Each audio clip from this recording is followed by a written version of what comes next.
Hello दोस्तों, कैसे हैं आप सब। स्वागत है आपका मेरे यूट्यूब चैनल हिम्मत नॉलेज सेंटर में। दोस्तों, आज की वीडियो में हम लोग बात करेंगे दुनिया के 7 अजूबों के बारे में, जिन्हें कि यूनेस्को ने 2007 में चुना था।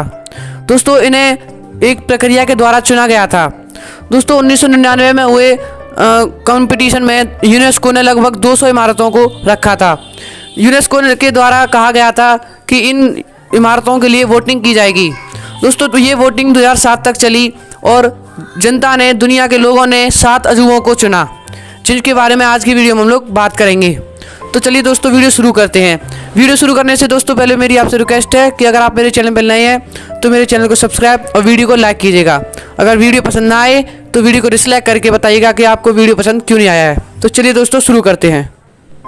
दुनिया के 8 अजूबों में सबसे ऊपर चीन की दीवार के बारे में सभी लोग जानते हैं कि ये विश्व की सबसे लंबी और बड़ी दीवार है। यही कारण है कि इसे दुनिया के 8 सबसे खास अजूबों में पहला स्थान प्राप्त है। The great wall of China का अपना ही अलग ही भौकाल है, और सिर्फ भौकाल ही नहीं, इसका इतिहास भी काफ़ी दिलचस्प और कड़क है। अगर बात करें चीन की इस दीवार के प्रमुख उद्देश्य की, तो इसका निर्माण हमलावरों से बचने के लिए कराया गया था। पुराने समय में ही चीन के राजाओं ने इसका निर्माण करा दिया था, ताकि हमलावरों द्वारा किए जाने वाले आकस्मिक हमले से बचा जा सके। कहा जाता है कि इस दीवार को बनाने में 5वीं शताब्दी ईस्वी पूर्व से 16वीं शताब्दी ईस्वी पूर्व तक का टाइम लग गया। दीवार बनाने के लिए चीन के राजाओं ने उच्चतम क्वालिटी की मिट्टी और पत्थरों का इस्तेमाल किया था। दरअसल एक बाद एक बनी कई दीवारों ने मिलकर ग्रेट वॉल ऑफ चाइना का रूप ले लिया। चीन के एक राजा किन शी हुआंग ने इस दीवार के निर्माण की शुरुआत कराई थी, लेकिन इसके बाद इसमें कई लोगों ने अपनी भागीदारी दी। इस दीवार के बारे में सबसे खास बात यह है कि जिस दीवार को पूरी दुनिया ग्रेट वॉल ऑफ चाइना के नाम से जानती है, उसे चीन के लोग ही वानली छंगछंग के नाम से पुकारते हैं। बता दें कि इसका मतलब भी ग्रेट वॉल ऑफ चाइना ही है। निर्माण के बाद भी इस दीवार को कई बार तोड़कर बनाया गया। इतना ही नहीं, आक्रमणकारियों ने इस पर हमला भी किया था। चंगेज खान ने 1211 में चीन की दीवार को तोड़ दिया था। दीवार तोड़कर वह चीन में जा घुसा। चंगेज खान के इस काम को दुनिया भर में एक बड़े कारनामे जैसा ही माना जाता है। इसके अलावा इस the great wall of China को अंतरिक्ष से भी देखा गया है। इस दीवार की ऊंचाई हर जगह एक जैसी नहीं है। ग्रेट वॉल ऑफ चाइना की मैक्सिमम हाइट 35 फीट और मिनिमम 8 फीट भी है। तो दोस्तों, अब बात करते हैं दुनिया के दूसरे अजूबे की। दोस्तों, दुनिया का दूसरा अजूबा है Christ the Redeemer. Christ the Redeemer दुनिया की सबसे बड़ी कला डेको प्रतिमा है, जिसकी ऊंचाई 98 फीट है, और इस मूर्ति के आर्म्स यानी कि जो बाहें हैं वो 92 फीट चौड़ी है।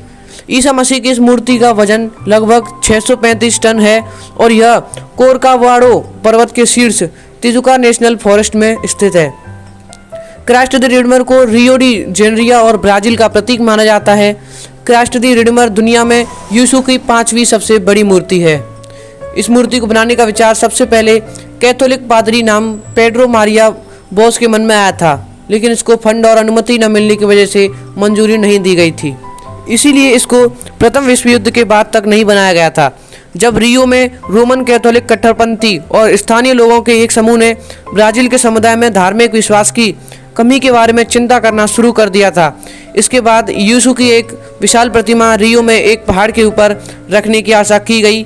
इसके बाद यह अनुरोध किया गया कि यीशु की मूर्ति को माउंट कोरकोवाडो के शिखर पर, ताकि इसको रियो में से कहीं से भी और किसी से भी जगह से देखा जा सके। तो दोस्तों, अब बात करते हैं दुनिया के तीसरे अजूबे की। दोस्तों, दुनिया का तीसरा अजूबा है पेट्रा। पेट्रा पुराने समय में निर्मित जॉर्डन में स्थित एक ऐतिहासिक नगर है, जो अपने आदि निर्मित और आदि चट्टान में तराशे जाने के लिए प्रसिद्ध है। यहाँ के पत्थरों के लाल रंग की वजह से पेट्रा को रोड सिटी के नाम से भी जाना जाता है। बताया जाता है कि पेट्रा का निर्माण 312 ईस्वी पूर्व में हुआ था। यह मुख्य रूप से नाबातियन नामक प्राचीन लोगों द्वारा बसाई गई बस्ती थी। पेट्रा 6वीं शताब्दी ईसा पूर्व से पहले नाबातियन शासन की राजधानी था, जिसके बाद 106 ईस्वी में यह रोमन साम्राज्य का द्वारा अवशोषित कर लिया गया था। पेट्रा को 7वीं शताब्दी के अंत में छोड़ दिया गया था, और 11वीं शताब्दी के अंत तक इसके कई महल नष्ट हो गए थे।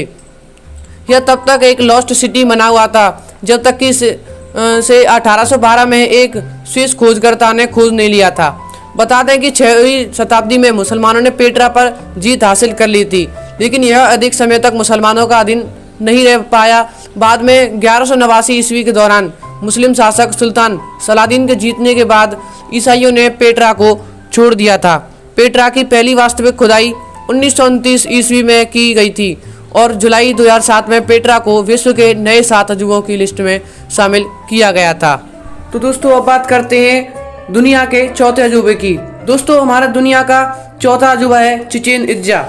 चिचेन इत्जा कैनकन के पश्चिम में 200 किलोमीटर की दूरी पर युकाटन राज्य में स्थित है और यह मैक्सिको के सबसे संरक्षित पुरातात्विक स्थलों में से एक है। इत्जा जातीय वंश समुदाय का नाम है जिसने स्पेनिश विजय से पहले मैक्सिको के उत्तरी प्रायद्वीप पर शासन किया था। चिचेन इत्जा का नाम का मतलब होता है कि कुएं के किनारे। हर साल लगभग 1.2 मिलियन लोग चिचेन इत्जा पर्यटन स्थल की यात्रा करते हैं। चिचेन इत्जा का नाम दुनिया के 7 अजूबों की लिस्ट में आता है। यह एक पुरातत्व स्थल है जो इतिहास के साथ ही विभिन्न डिजाइनों और शैलियों से समृद्ध है। यह पिरामिड संरचना अपने डिजाइन के साथ साथ कैलेंडर निर्माण के लिए भी असाधारण है।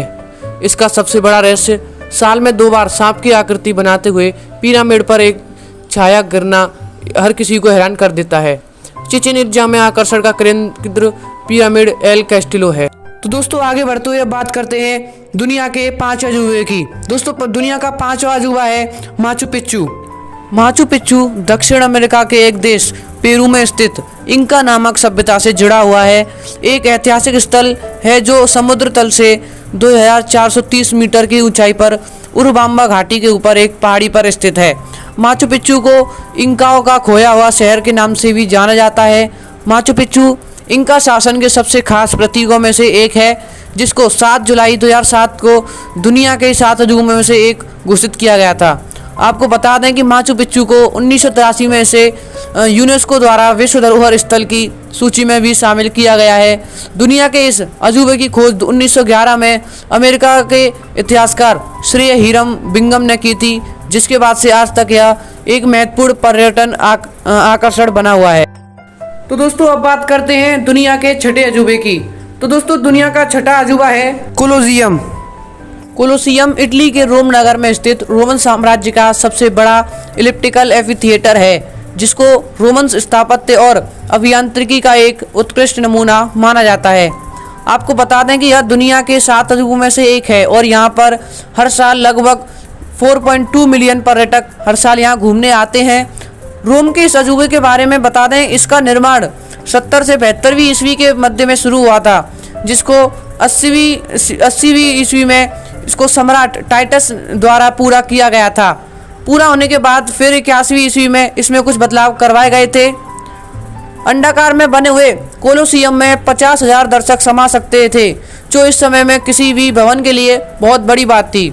आपको जानकर हैरानी होगी कि इस स्टेडियम में सिर्फ मनोरंजन के लिए योद्धाओं के खूनी लड़ाइयाँ होती थी। यहाँ पर योद्धाओं को जानवरों के साथ भी लड़ाइयाँ करनी पड़ती थी। इस जगह को लेकर अनुमान है कि यहाँ करीब 10 लाख से भी ज़्यादा मनुष्य और 5 लाख पशु मारे गए थे।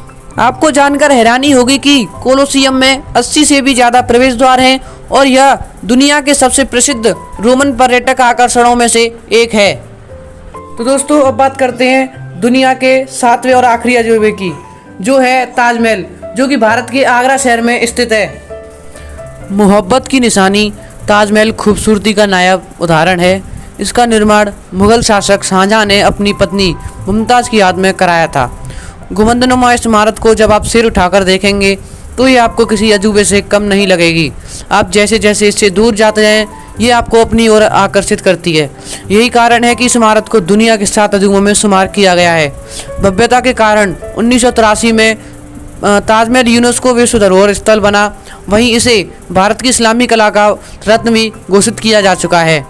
42 एकड़ में फैले हुए इस अद्भुत ताजमहल को बनाने के लिए करीब 20,000 से अधिक मजदूर लगाए गए थे और 22 वर्षों 1631 से 1653 में ताजमहल बनकर पूरा हुआ। कई चरणों में इसका काम पूरा किया गया। सिर्फ गुंबद बनाने में ही 15 वर्ष लग गए थे।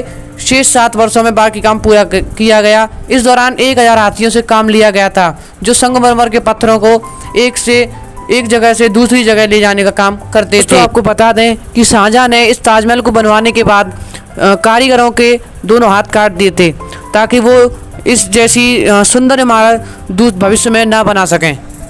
तो दोस्तों उम्मीद है कि मेरी दी हुई जानकारी आपको पसंद आई होगी। अगर कोई गलती हुई है तो प्लीज़ माफ़ करिएगा और जाते जाते मेरे चैनल को सब्सक्राइब कीजिएगा।